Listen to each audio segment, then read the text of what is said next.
Now the 13th chapter of Mark's Gospel, the 13th chapter.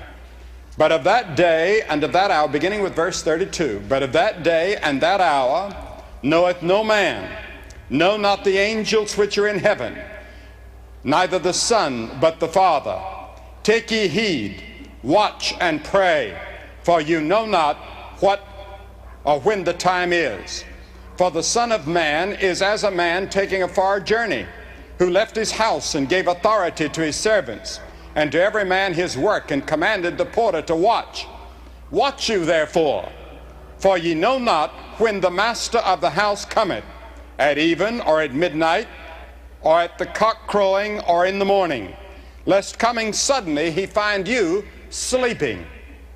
And what I say unto you, I say unto all, watch.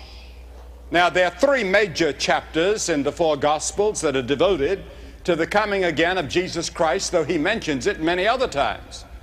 The 21st chapter of Luke, the 24th chapter of Matthew, and this 13th chapter of Mark. And there are five things that I want you to see about the coming again of Jesus Christ that is used in these chapters. The first one is watch. Second, wait. Third, walk. Fourth, work. Fifth, wake up. Jesus said we're to watch. We're to watch an unfolding scenario which would match current events in the world, which he predicted would precede his return. He said in Matthew 16, discern the signs of the times. He said, read the signs. He said, they'll be all about you before I return. Now, Jesus said, watch. He also said, wait. Wait for his coming. Paul defined a Christian as someone who has turned to God from idols to serve the living and true God, and to wait for his Son from heaven. To wait for his Son from heaven. Habakkuk prophesied that that great day of the Lord is yet for an appointed time at the end, though it tarry. Wait for it, he said, because it shall surely come. It will not tarry. Hebrews 10:37 quotes from this same passage and said, yet for a little while, and he that shall come will come and will not tarry.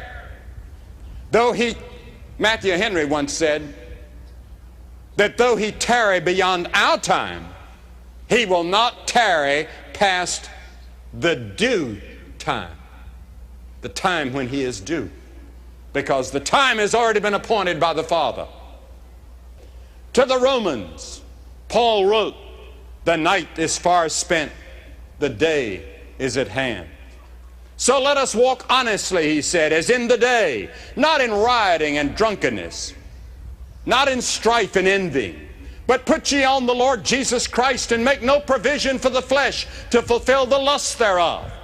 In other words, the hope of the coming of Christ ought to make us walk as disciples of the Lord Jesus Christ, living godly and sober lives. The very fact that he's going to come, that should be an incentive.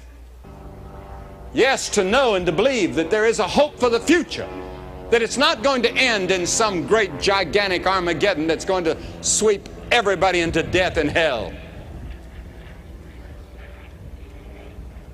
God has other plans for those that trust him. There's heaven to come. He's coming back. There are too many prophecies that are left unfulfilled that must be fulfilled if he's to keep his word.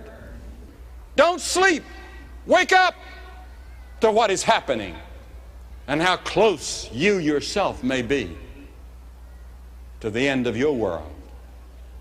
Romans 13, and that knowing the time, that now is the high time to awake out of sleep, for now is our salvation nearer than when we believed. The night is far spent, the day is at hand. Let us therefore cast off the works of darkness, and let us put on the armor of light. You say, well, Billy, if I believe that, I wouldn't be working for peace and trying to get a better world and do good things. Why don't we just sit down and wait for the coming of the Lord? He warned us against that kind of complacency.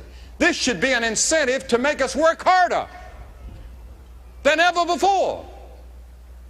And just as judgment was about to fall on Nineveh, and Nineveh repented, God changed, and the judgment didn't fall for 150 years. A mighty revival in America, a mighty revival throughout the world could change the course of world events. And it's the only thing that can. But till then, we better be ready.